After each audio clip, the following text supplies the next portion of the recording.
हरे राम राम राम हरे हरे, हरे कृष्ण कृष्ण कृष्ण हरे हरे। ब्रह्मानन्दं परमसुखदं केवलं ज्ञानमूर्तिं द्वन्द्वातीतं गगनसदृशं तत्त्वमस्यादिलक्ष्यम् एकं नित्यं विमलम् अचलं सर्वदि साक्ष्यभूतं भावातीतं त्रिगुणरहितं सद्गुरुं तं नमामि। नमामि सद्गुरु शान्तं सच्चिदानन्दविग्रहं पूर्णब्रह्मपरानन्दैशम् आनन्दीवल्लभम् सद्गुरु सच्चिदानन्दं केवलं करुणाकरं ज्ञानयोगीश्वरं वन्दे ज्ञानदेवा पुनः पुनः। अलङ्कापुरी पुण्यभूमि पवित्र तिथे नांदतो ज्ञानराजा सुपात्र तया ठविता महापुण्यराशी। नमस्कार माझा श्री ज्ञानेश्वराशी। सर्व संतांना वंदन, सद्गुरूंना वंदन, ज्ञानेश्वर माऊलींना वंदन, सर्व श्रोत्यांना वंदन करून आजच्या शिवगड अध्यात्म चॅरिटेबल ट्रस्टच्या ज्ञानेश्वरीच्या नित्य उपासनेला आपण प्रारंभ करतोय। कालच्या चिंतनामध्ये आपण श्लोक क्रमांक 11 यावर असणाऱ्या ओळींचा विचार केलेला होता। माऊलींनी वर्णन करताना ते पद कसं आहे, ब्रह्मपद ज्याला अक्षर शब्द वापरलेला आहे ते कसं आहे याचं वर्णन मागच्या त्या चिंतनामध्ये आपल्याला बघायला मिळालं। आणि शेवट करताना माऊलींनी 111 नंबरच्या ओळीमध्ये ह्या 12व्या श्लोकाची प्रस्तावना केलेली आहे। तरी मना बाहेरीकडे यावयाची सावया सवे मोडे, हे हृदयाची या डोही बुडे तैसे किजे। ह्या बाहेर जे देहाच्या मनाला देहाच्या बाहेर विषयाकडे जे येण्याची ज्याची जी सवय आहे ती मोडावी आणि ते मन जे आहे ते हृदयाच्या डोहामध्ये बुडावं असं काहीतरी करायला पाहिजे। त्याशिवाय दुसरा उपाय नाही। कारण प्रत्येक वेळी माऊलींनी उपायाचा विचार करताना विरक्ती सांगितलेली आहे। आणि त्या अक्षर ब्रह्माला जर जाणायचं असेल तर बुद्धिवृत्ती, मनवृत्ती म्हणजे अंतःकरण वृत्ती स्थिरच असायला पाहिजे। आणि या अंतःकरण वृत्ती स्थिर राहण्यासाठी मनाचं बाहेर जाणं जे आहे ते थांबवता आलं पाहिजे। मन एकदा बाहेरून जायचं बंद झालं तर ते अंतरंगामध्ये स्थिर होईल आणि हृदयाच्या डोहामध्ये ते शांत बसेल। ते शांत झालं की ही भगवंताची त्या अशी जीवाशी भगवंताची एकरूपता आहे, ती एकरूपता लगेच अनुभवायला यायला लागेल। पण त्यासाठी हा प्रयोग करावा लागेल आणि त्या प्रयोगाचा बद्दल माऊलीने आता सूचना दिलेल्या आहेत की मनाची सवय मोडायला पाहिजे। मनाची एक सवय अशी आहे की ते मन भरकडत जातं, अगदी नामाला बसलं तरी जास्त वेळ भरकडतं। उलट कामात आपण प्रापंचिक व्यावहारिक कामात असताना मन अगदी त्यावर ताळ्यावर असतं, पण पारमार्थिक क्रिया कोणतीही करत असताना ते भरकडत असतं। विशेष गोष्ट आहे ती, ज्यावेळी पुण्यकर्म करायचे असतात त्यावेळी माणूस तो जीव बेसावधच असतो। सावधपणा वास्तविक पुण्यकर्माच्या ठिकाणी असायला पाहिजे। जेव्हा आपण देवपूजा करतो, जेव्हा आपण अभ्यास करतो, वाचन करतो, श्रवण करतो, या ठिकाणी सावधानतेने हे सगळ्या पारमार्थिक क्रिया घडायला पाहिजेत। परंतु त्या ठिकाणी बेसावधपणा असतो। कुणाचा? मनाचा बेसावधपणा असतो। मनाला त्या ठिकाणी पकडता येत नाही। आणि ज्या ठिकाणी व्यावहारिक कामामध्ये मनाची गरजच नसते त्या ठिकाणी मन लावून आपण काम करत असतो। कोणीतरी आपल्याला हाक मारली आपल्या कामातून, आपण कामात असताना तर आपल्याला ते आठवत, ते हाक सुद्धा ऐकू येत नाही। कोणी नमस्कार केलेला आपल्याला दिसत नाही का? इतकं आपण मशगूल झालेला असतो आपल्या प्रापंचिक या सगळ्या विषयांच्या सुखामध्ये। परंतु तेच जर इकडं वापरायचं झालं, तेच मन दोन्हीकडे एकच आहे, तेच मन इकडं वापरताना मात्र बेसावध होतं, भटकत असतं, ते जाग्यावरच नसतं। मला तो कर्मे फिरे मूक जीव फिरे मुकमही, मनवा तो दहु दिशा फिरे ये तो सुमिरण नाही, असं कबीर महाराज त्यासाठी म्हणतात। माळेचं एक आलंबन घ्यायचं म्हणून आपण घेतो, वास्तविक माळेची तशी आवश्यकताच नाही। माळेमुळे नको त्या आणि उपाध्या जोडायला निर्माण होतात। माळेमुळे एक त्याचं प्रमाण आणि बंधन ठरत असतं। माळेकडे लक्ष राहत असल्यामुळं नामाकडे लक्ष राहत नाही, असे अनेक तोटे आहेत। सुरुवातीच्या टप्प्यामध्ये आपण माळ वापरत असू तर त्याला काय चालते, तेवढा विषय नाही त्यामध्ये. परंतु जर सतत आपण जर नामासाठी माळ वापरत असेल तर आपण नाम होत नाही, तर नाम मोजणे होतं, नाम घेणं होत नाही. हा मुद्दा जर लक्षात घेतला तर माळेचे तोटे पण लक्षात येतील. त्याला मर्यादा आहे, त्याला मूल्य पण आहे त्या माळेला, नाही असं नाही. परंतु त्याला ज्यालाच काहीतरी आपला टिपिकल परमार्थ करायचा असतो ना, त्यांच्यासाठी माळ बरोबर आहे. हे फॉर्मॅटिक सगळा परमार्थ असतो तो. एवढे आज माळा, एवढं वाचन, इतक्या ओव्या वाचणं, इतकी स्तोत्र म्हणणं आणि बाहेर मग कुठं वाटेल तिकडं लबाड्या करत फिरणं किंवा आणखीन कुणाची तरी बदनामी करत फिरणं. ह्या पलीकडं मी जर तसं करायला लागलो तर त्या सगळ्याच पारमार्थिक साधनांचा फारसा उपयोगच होत नाही. म्हणून ह्या मनाला काहीतरी त्याचं पाय मोडून ठेवले पाहिजेत. कारण हे धावणं जे असतं हे धावणं खूप आहे. वास्तविक मनाला धावायला सांगावं लागत नाही, धाव म्हणावं लागत नाही, त्याला ते ऐकतच नाही आपलं. आणि म्हणून माऊली म्हणतात, तरी मना बाहेरील कलेज यावयाची सावया. कशाच्या बाहेर? तर आपल्या देहातून ते बाहेर पडतं आणि नको त्या गोष्टीचा विचार करत बसतं. ती त्याची सवय मोडून त्याला अंतर्मुख करण्याची प्रक्रिया जी आहे ती केली पाहिजे, असं माऊली या पुढच्या 12व्या श्लोकाचं हे एक प्रस्तावना इंट्रोडक्शन केलेलं आहे. कारण 12व्या श्लोकामध्ये भगवंत बोलतात, सर्व द्वारांनी संयमे मनोवृद्धी निरोध्यच मूर्ध्या धायात्मनम प्राणम अस्थितो योग धारणाम. थोडीशी योगिक प्रक्रिया पण त्यामध्ये सांगितलेली आहे की सर्व इंद्रियांची जी दारं आहेत ती मनाला त्या हृदयामध्ये कोडून आपलं प्राण जे आहे ते मूर्ध्या धायात्मनम शब्द प्राण वापरलेला आहे. म्हणजे मस्तकाच्या आकाशात, प्राण मस्तक आकाशात ठेवून योग धारणेमध्ये आपण स्थित आहे, असायला पाहिजे, असं वर्णन केलेलं आहे. तर मुख्य गोष्ट कोणती आहे? सर्व दारामी संयमी मनोवृद्धी निरोधच, हा मुख्य भाग या श्लोकातला आहे. मनाचा निरोध, चित्ताचा निरोध करता आला पाहिजे. पतंजलीच्या योग सूत्रामध्ये याच्यावरती खूप मोठा भर दिलेला आहे. वास्तविक त्या सगळ्या योगामध्ये मनाचं, प्राणाचं स्थान फार महत्वाचं आहे. त्यामुळे मनाला जर थांबवायचं असेल तर प्राणाला ताब्यात ठेवावं लागतो आणि प्राणाला ताब्यात ठेवण्यासाठी अष्टांग योगाचा अभ्यास करावा लागतो. परंतु भक्तियोगाच्या प्रक्रियेमध्ये, उपासनेमध्ये ही गोष्ट आपल्याला करायची काही गरज पडत नाही. ते प्राणायामच करायला पाहिजेत, योग्य आसनं पाहिजेत, हे सगळ्या गोष्टी अष्टांग योगाच्या करायला पाहिजेत, यम नियमांचं सगळं फॉलो करायला पाहिजेत, याची गरजही पडत नाही. पण त्याऐवजी या मनाला धावण्यासाठी, बंधन करायसाठी पुढे आणि पुढच्या श्लोकामध्ये त्याचा उपाय सांगितलेलाच आहे. पण तरी सुद्धा नाम हे प्राणायाम इतकंच काम करत असतं. प्राणायामामुळं मनाचं धावणं म्हणजे प्राणाचं हलणं थांबतं आणि प्राण राहिला ताब्यात ना तर मन ताब्यात राहतं. कारण मन काय करतं, तर प्राणाचाच गाडा वापरतं पळायसाठी. ते स्वतःकडे त्याच्याकडे काय नाही, ते प्राणाला वापरतं, प्राणावरती स्वार होतं आणि बाहेर पळत असतं. जर प्राणच ताब्यात आला तर मन ताब्यात येतं. ही एक योगाची प्रक्रिया. परंतु नामाच्या द्वारे आणि ध्यानाच्या द्वारे शांत बसून सुद्धा आपण त्या मनाला काय करू शकतो, ताब्यात ठेवू शकतो. नाम घेता मन निवे, वाचे अमृतची स्रवे, होता ती बर्वे ऐशे शकून लाभाचे. तुकाराम महाराजांना कसले लाभाचे शकून नाम घेताना येतात हे आपण अनुभवले पाहिजेत. त्यासाठी नाम घेतलं की मन निवे, मन शांत होतं, धावणारी त्याची धावपळ आणि त्याच्या क्रिया सगळ्या शांत होतात. म्हणून भगवंत या श्लोकामध्ये म्हणतात या मनाचाच निरोध करायला पाहिजे, म्हणजे मनाला आवरलं पाहिजे आणि प्राणाला मस्तक आकाशामध्ये ठेवून सर्व इंद्रियांची दारं बंद केली पाहिजेत. इंद्रिया देऊनी कवाड हृदय भोगी. मागच्या चिंतनामध्ये आपण खूप वेळा ही ओवी घेतलेली आहे आणि प्रत्येक साधनेला या तुकड्याचा उपयोग केलाच पाहिजे. आपण ज्यावेळी आपण बसतो त्यावेळी शांतपणे आपण नामाला बसा लागलोय, घरी कोणीही नाही, तर आपण काय करतो, तर आपण ज्या खोलीमध्ये बसणार आहे नामाला त्या खोलीमध्ये आपण बसणार, मग घरातली व्यवस्था लावतो ना आपण, घरदार बंद करणं किंवा पाण्याचे नळ चालू असतील तर बंद करणं, लाईट असतील तर बंद करणं आणि ते सगळ्या बंद करून शांतपणे ते आपण खोलीमध्ये जातो ना. तसाच प्रकार यामध्ये आहे.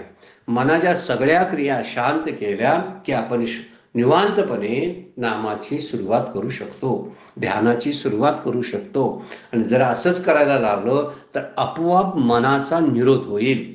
मन निरोध्य शब्द जो वापरलेला आहे, मनोवृत्ती निरोध्याचं, त्या हृदयामध्ये त्याला मनाला घालावं लागेल. आता ते देहाच्या बाहेर फिरतं, त्या फिरणाऱ्या मनाला काम द्यावं लागतं. आणि ते काम कोणतं आहे तर एक विचाराचंही काम देऊ शकतो, वेदांत चिंतनाचं काम देऊ शकतो आपण.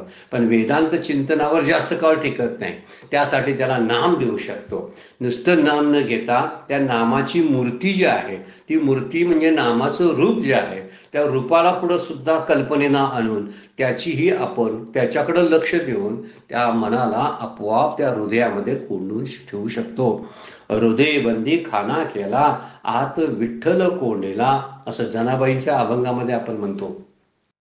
जनाबाई विठ्ठलाला कोंडून ठेवण्याची भाषा करतात. आणि कुठं ठेवतात बघा, तर हृदयामध्ये. आणि इथंच हा श्लोक सुद्धा तोच सांगतो, सर्व इंद्रियांची दारं बंद केली पाहिजेत.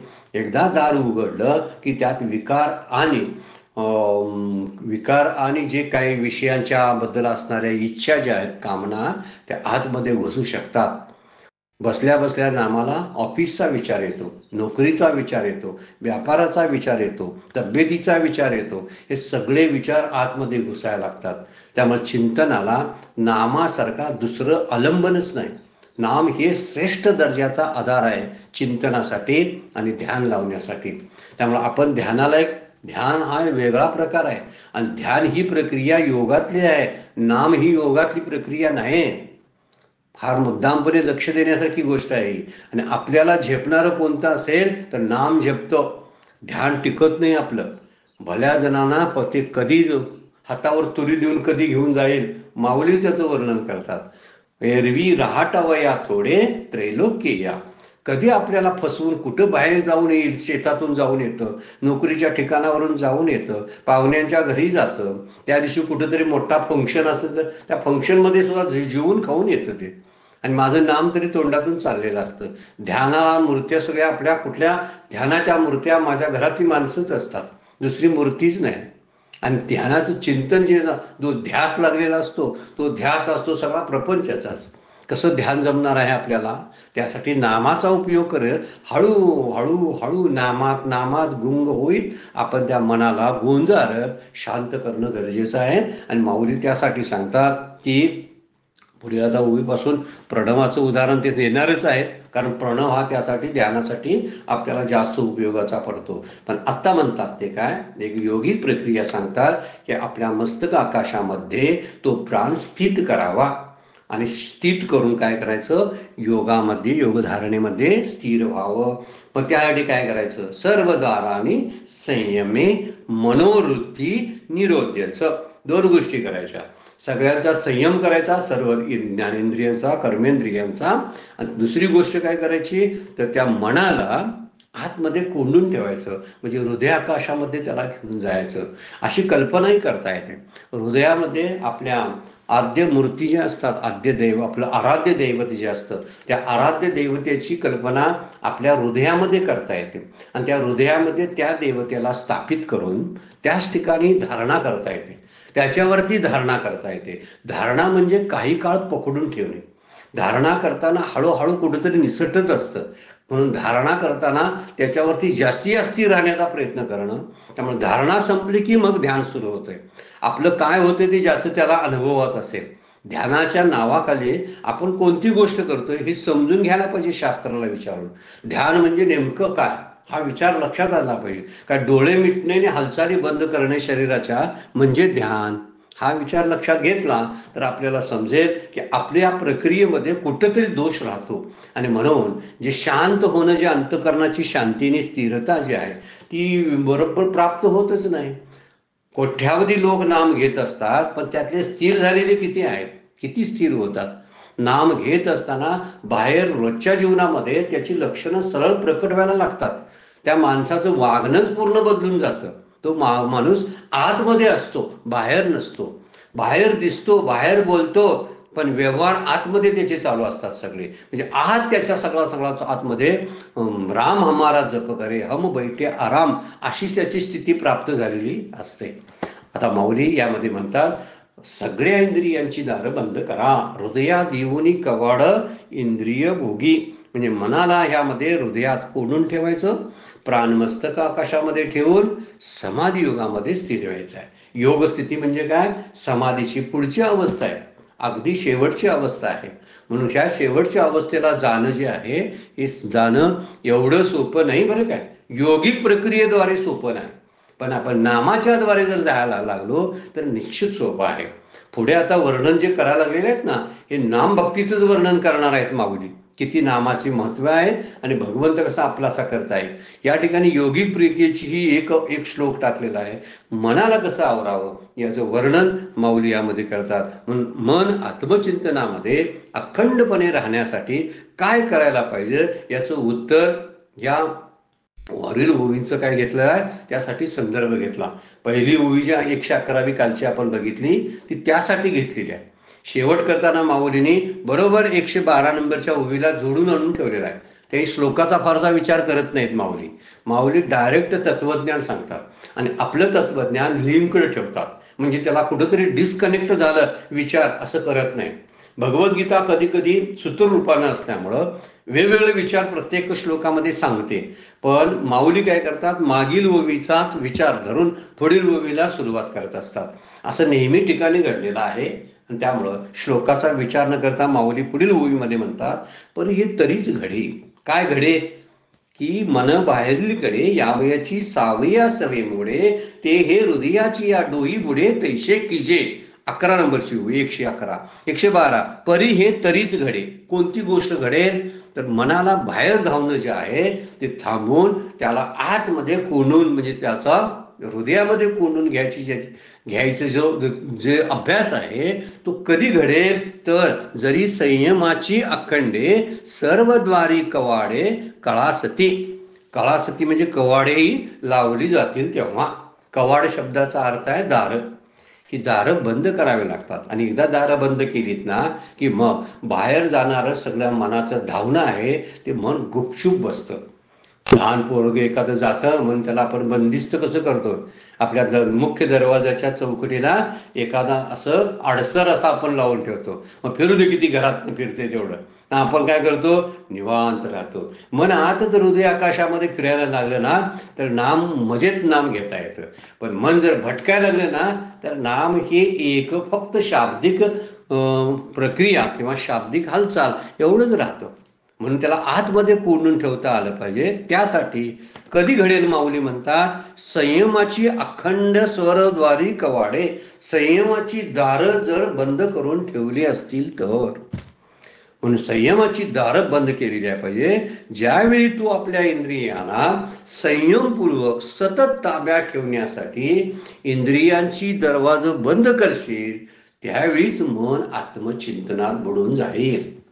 111 नंबरच्या ओळीमध्ये म्हणतात हे असं घडायला पाहिजे आणि 12 नंबरच्या 112 मध्ये म्हणतात कसं घडेल, त्याच्यावर उपाय सुद्धा सांगतात.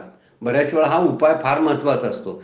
भगवद्गीता किंवा आपले उपनिषदादी श्रुती ज्या सांगत असतात त्या बऱ्याच वेळा उपायांच्या पेक्षा साधना सांगत असतात आणि साधना जमली नाही तर काय करायचं याच्यावर काही बोलत नाहीत मात्र बरेच वेळा. पण आपले संत मंडळी जे आहेत ज्याने आपल्या भाषेमध्ये ग्रंथ लिहिले आहेत ते उपायावर भर देतात आणि खरी गोष्ट उपायाच आहे. मी काय करू, माझं मन धावतंय, ते म्हणतात असं मन धावत असतं त्या मनाला ताब्यात ठेवावं. पण कसं ठेवावं हे सांगणं नाही. हा मूर्ध्य आकाशामध्ये मस्तकाच्या पोकळीमध्ये त्या वायूला कोंडून ठेवावा, मनाला हृदयात कोंडून ठेवावं. चांगली गोष्ट आहे भगवद्गीतेने सांगितलेली. कसं कोंडून ठेवावं माऊली म्हणतात तर संयमाची दारं सतत बंद करायला पाहिजेत. मग संयमाची दारं जर बंद केली, संयम म्हणजे सतत मन संयमी असलं पाहिजे. संयम या शब्दाचा अर्थ विवेक वापरला पाहिजे. प्रत्येक ठिकाणी निवड ठेवली पाहिजे. विवेक म्हणजे निवड असते आणि मनाला आवड असते. मन जिथं आपल्या आवडीचे विषय असतात तिकडं जात असतं. त्या मनाला निवड अशी दाखवून ठेवावी लागते. निवडीचा आधार द्यावा लागतो. म्हणजे सिलेक्ट करायला पाहिजे आपल्याला, हे आत्मा आहे, हे अनात्मा आहे, हे सार रूप आहे, हे असार रूप आहे. आणि असा रूप जर मन मागत असेल, अनात्म जर मागणी मनाची असेल, तर ती मनाची मागणी आपण पूर्ण करता कामा नये. हेच सांगायचं आहे संयमाच्या दृष्टीनं. म्हणून इथं म्हणलेलं आहे, आत्मचिंतनात जर बुडून जायचं असेल, म्हणजेच भगवत रूपी आपले अंतःकरण करून घ्यायचं असेल, तर संयमानं त्याला ताब्यात ठेवता आलं पाहिजे. संयम फार महत्वाचा आहे सगळ्या बाबतीमध्ये, व्यवहारामध्ये सुद्धा उपयोग आहे. ज्याला संयमशील ज्याचं मन आहे, संयमशील ज्याचं अंतःकरण आहे, त्याच्यासाठी शांती लांब नसते. आपलं संयम राहत नाही बऱ्याच ठिकाणी, त्यामुळे आपण भरकटत असतो. कधी कधी शरीर जाता राहतं जाग्याला, बरं काय, बऱ्याच वेळा काही काही मोठी मंडळी सुद्धा नावाजलेली मंडळी आहेत, त्यांच्या शरीरानं काय, शरीरात बघायला गेलं तर ते शरीरात समाजकार्य अध्यात्म कार्य करताना दिसतात शरीरानं, बरं काय, पण मनाने मात्र फार मोठ्या गोष्टी उलाढाली करत असण्याची शक्यता मात्र नाकारता येत नाही.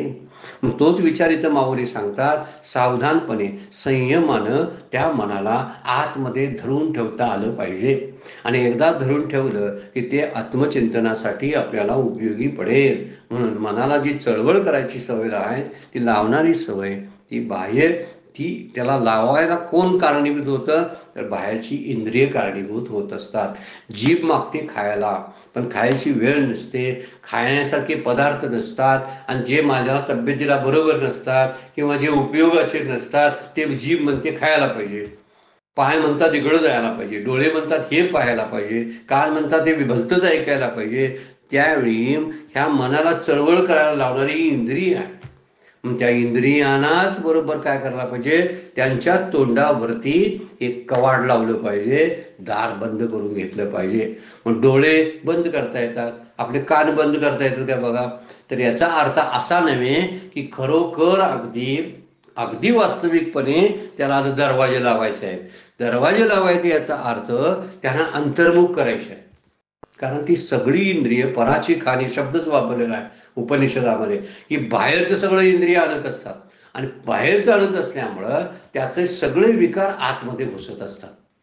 त्यामुळे किती साधना केली तर त्या साधनेवरती परिणाम, म्हणजे साधनेचे जे परिणाम आहेत, जे अनुभव आहेत, ते अनुभवताच येत नाही. समजा एखादी मोठीच्या मोठी पाण्याची टाकी आहे, त्यामध्ये वरून पाणी घालतो आपण, पण खालून जर त्याला छिद्र मोठं असेल तर त्या खालच्या छिद्राला ते पाणी कधी जाते काय कळतच नाही. दिसताना दिसतं वरती पाणी आपण टाकायला लागलं. जगाला पण सांगायला बरं आहे, मी रोज नाम घेतो, मी रोज ज्ञानेश्वरीचं चिंतन करतो, जगाला सांगायला बरोबर आहे, पण मागचं पाठीमागं जर दुसरं छिद्र जर रिकाम असेल तर त्या दारानं ते सगळं मिळवलेलं ज्ञान जे आहे ते निघून जात असतं. आणि म्हणून ह्यासाठी विचार करायला इथं सांगतात माऊली, की त्याला विषयाची सुखाची चटक लावतात. जी इंद्रिय आहेत ना, त्यांना विषय सुखाची चटक लावतात. हे बघ, मग तुला आनंद वाटेल, ह्यामध्ये मनोरंजन आहे, हे जरा ऐक म्हणजे तुला आनंद वाटेल, असं उगीच त्या इंद्रिय त्या मनाला सांगत असतात. त्यामुळं हे मन त्यांच्या नादाला ज्यावेळी लागतं त्यावेळी अधपात आहे. म्हणून मन आणि इंद्रियांची गट्टी कधी होऊ द्यायची नाही. मन आणि इंद्रियांचं जेव्हा ऐक्य होतं त्यावेळीच घात होतो. मन आणि बुद्धीचं ऐक्य शास्त्रानं सांगितलेलं आहे. मन आणि बुद्धीच्या ऐक्यामध्ये परमात्मा प्राप्ती आहे. म्हणून मन बुद्धीचं ऐक्य कसं होईल, म्हणजे बुद्धी म्हणजे विवेक, आणि विवेक मनाला वैराग्य शिकवतं, आणि विवेक आणि वैराग्य एकत्र आली की मन आणि बुद्धीचं एकत्रकरण झालं, आणि ती जर समर्पित झाली भगवंताच्या चरणी ही दोन्ही, तर आपली साधना नीटनेटकी होत असते, भारदस्त आणि परिपूर्ण होत असते. त्या नामानंतर एक वेगळ्या प्रकारचा आनंद नामातून उठल्यानंतर आपल्याला प्राप्त होत असतो. म्हणून इंद्रियाच्या दारातूनच ह्या विषय आणि विकार येतात, त्यांच्यावर पहारा ठेवावा लागतो. कुठलं एखादी गोष्ट विषय आतमध्ये घुसेल सांगता येत नाही. म्हणून 5 कर्मेंद्रिय 5 ज्ञानेंद्रियावर पहारेकरी असायला पाहिजे. म्हणजे काय, आपण सावध असायला पाहिजे.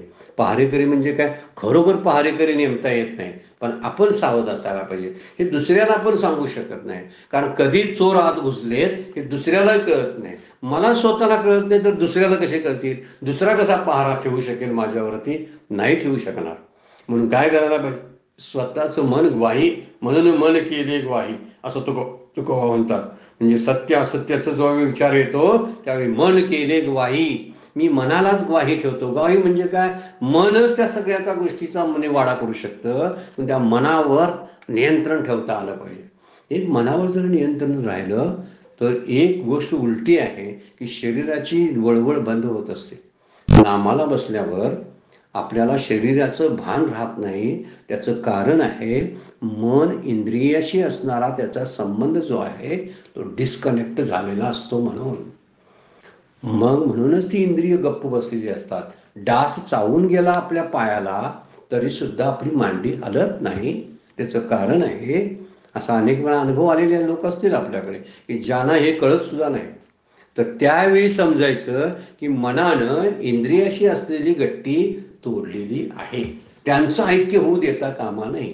मन इंद्रियाकडे घुसरलं तर अधःपात, मन बुद्धीकडे घसरलं तर कल्याण. अशा दोन गोष्टी या पारमार्थिक क्षेत्रामध्ये आहे. म्हणून ते म्हणलेलं आहे मन एवं कारणम बंध मोक्ष शब्द वापरलेला आहे. मन हेच मुक्तीला कारण आहे, मन हेच बंधनाला कारण आहे, दुसरं कोण कारण नाही आहे. म्हणजे पहारेकरी का असावं याचा अर्थ का तर सावध असणं फार गरजेचं आहे. म्हणून केलेली साधना ही बाहेर जाऊ नये.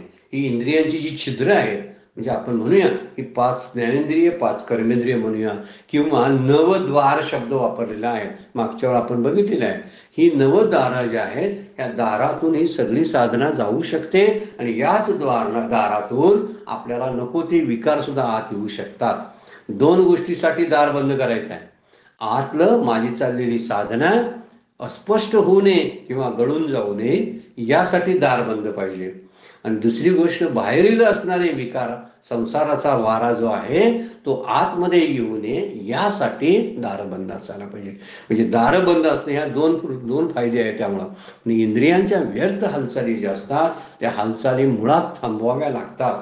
सर्वेंद्रियाला कवाडे शब्द वापरले ना, सर्वद्वारा आणि संयमे.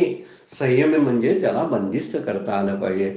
म्हणजे इंद्रियांच्या व्यर्थ हालचाली ज्या आहेत त्या हालचाली सहज बसल्यावर, आपण नामाला बसल्यावरती खरा प्रयोग असतो. पण नामापूर्वी केलेली रंगीत तालीम म्हणजे आपल्या असणाऱ्या वेड्या वाकड्या हालचाली आपल्याला रोजच्या जीवनातल्या थांबवता आल्या पाहिजेत.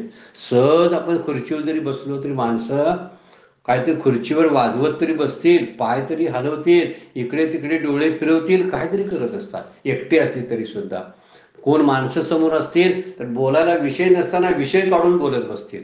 म्हणजे बडबड चालूच असते. काय ऐकायला नसेल तर काहीतरी ऐकत बसतात. कुणाला तरी ऐकावं, कुणाविषयी तरी बोलावं, कुणाविषयी तरी प्रतिक्रिया द्याव्या, या पलीकडे या इंद्रियांच्या हालचालीच आपण चालू करणार. ह्या मुळात मोडाव्या लागतील आपल्याला. मूळची ही नामाची व्यवस्था पण चाललेली नाही बरं काय. नामाची बैठकच वेगळी आहे. नामाच्या बैठकीपूर्वी आपल्या रोजच्या जीवनामधला संयम आपण राखता आला पाहिजे. तो संयमच आपल्याला नामाच्या बैठकीत फार उपयोगाला येतो. परमपूज्य डॉक्टर काका आमचे सद्गुरू सांगतात की ते म्हणतात नामासाठी दिलेला आपण 1 तास जो आहे 24 तासातला, तो 1 तास व्यवस्थित आणि अगदी परिपूर्ण जर वापरायचा असेल तर त्यासाठी उरलेले 23 तास त्याच्यासारखं आपलं वागणं असलं पाहिजे. हा मुद्दा फार महत्वाचा आहे. 23 तास सांभाळायचे का? 1 तासात जिंकायचे आहे म्हणून. आयुष्यभर कष्ट का करायचे आहे? वृद्धत्वात विश्रांती घेता यावी म्हणून. तसं एखादा नेमबाज असतो, जवळजवळ 8-10 वर्ष तो प्रॅक्टिस करत असतो, सिटिंगची प्रॅक्टिस करत असतो. आणि कशासाठी? तर एखाद्या ऑलिम्पिकच्या एका क्षणाला त्या 8-10 सेकंदाचं ते 8-10 सेकंद जिंकण्यासाठी, त्या 8-10 सेकंदाचं जिंकण्यासाठी मनाची स्थिती, अगदी एकाग्रता जी लागणार आहे ती एकाग्रता कमवायसाठी जवळजवळ 8-10 वर्ष एखाद्या त्या खेळाडूचे जातात. हे आपल्या रोजच्या निदर्शनास आलेली गोष्ट आहे. अलीकडेच आपल्याला भारताला काश्य पदक मिळालं ना, तर ते काश्य पदक मिळवण्यासाठी त्या मुलगीने घेतलेले कष्ट हे अनेक वर्षाची साधना आहे. आणि त्या क्षणाला तिला ते साध्य करता आलं. आपल्याला सुद्धा नामाच्या बैठकीला बरोबर ते साध्य करता येतं 23 तास जपलेलो आपण असू तर. म्हणून 23 तासात घडणाऱ्या सगळ्या क्रियेवरती आपलं नियंत्रण असायला पाहिजे. हा मुद्दा मुख्य आहे. 24 तासात नियंत्रण करावं लागत नाही. म्हणजे तू क्षणाची काळजी घे, तासाची काळजी मी घेतो असा एक सुविचार आहे.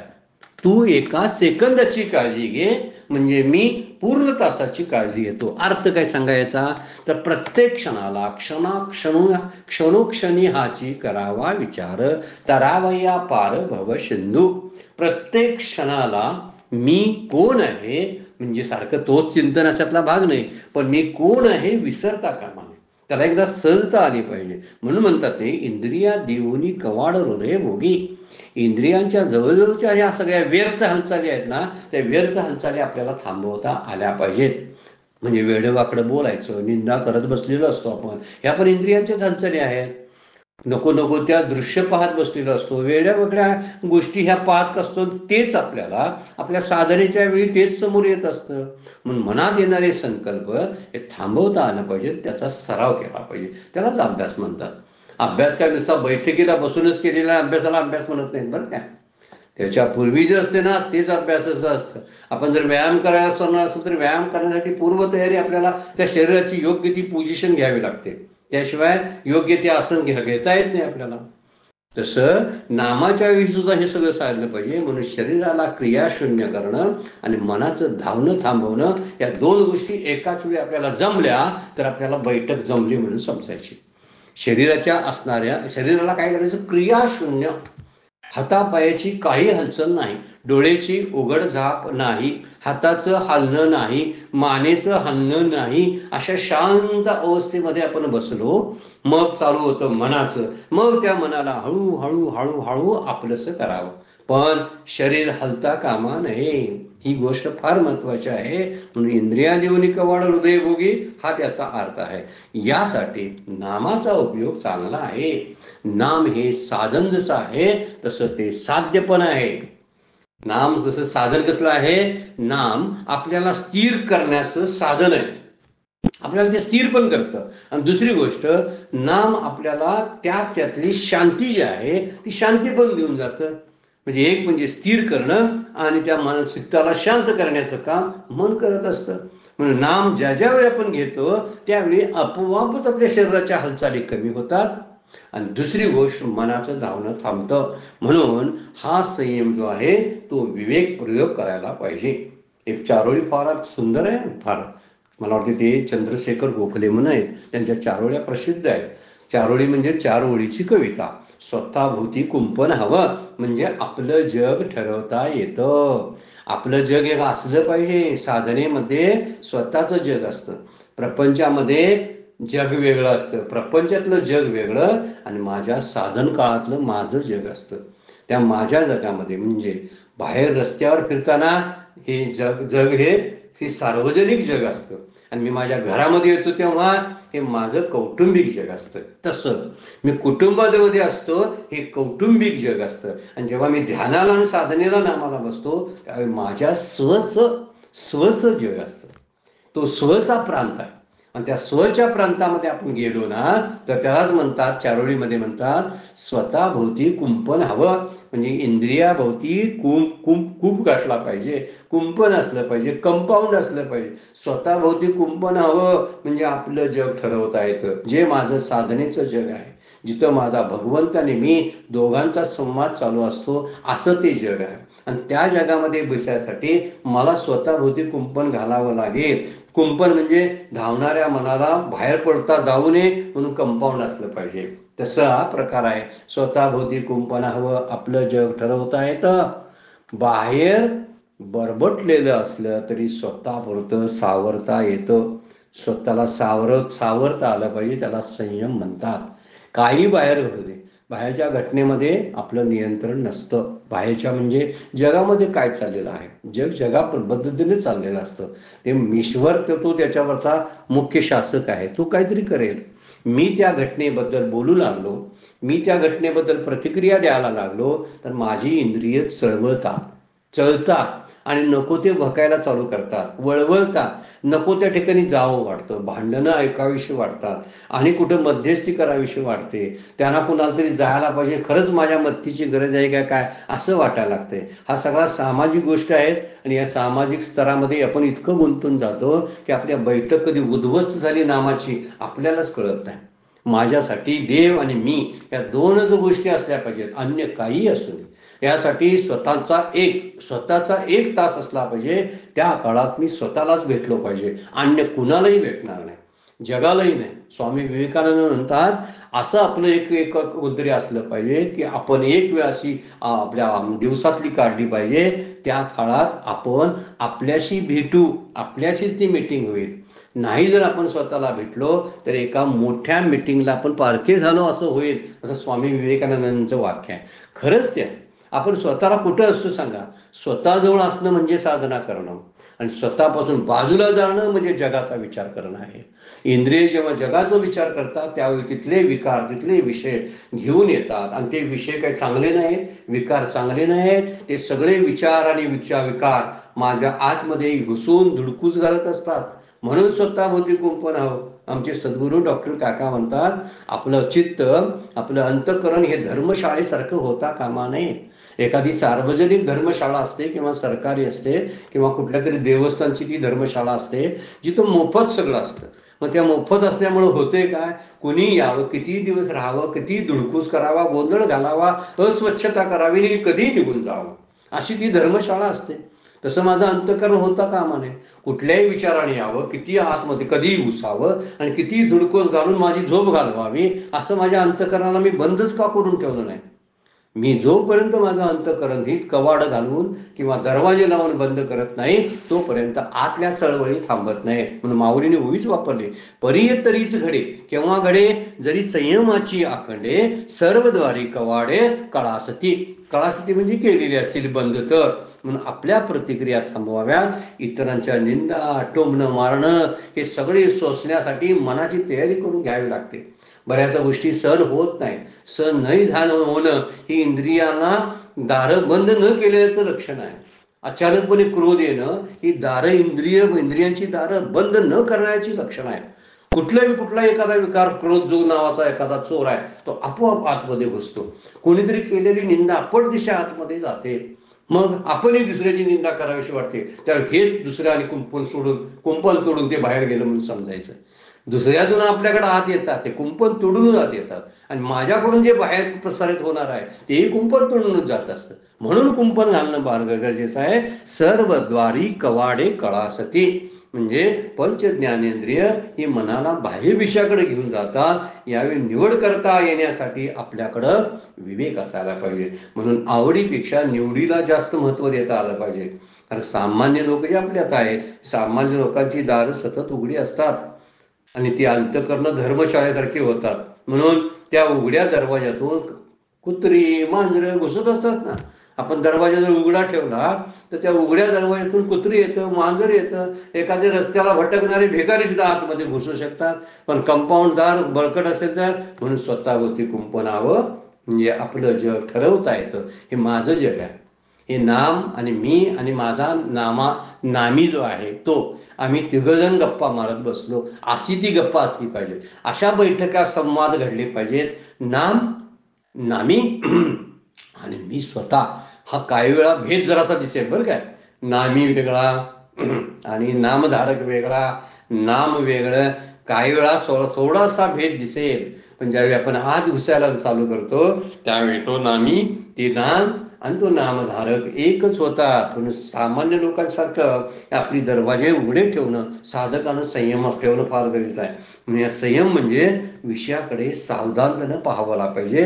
जो संयम अखंड पाहिजे आणि त्यासाठी तिकडे लक्ष देता आलं पाहिजे असं माऊली म्हणतात 113 नंबरच्या ओळीमध्ये. तरी सहज मन कोंडले हृदयाची असेल उगले, जैसे करचरणी मोडले परिवर्ण संडी. मग कोंडलेलं मन जे आहे गप्प पडून राहणार. जसं पाय मोडलेला माणूस घरातून बाहेर पडत नाही.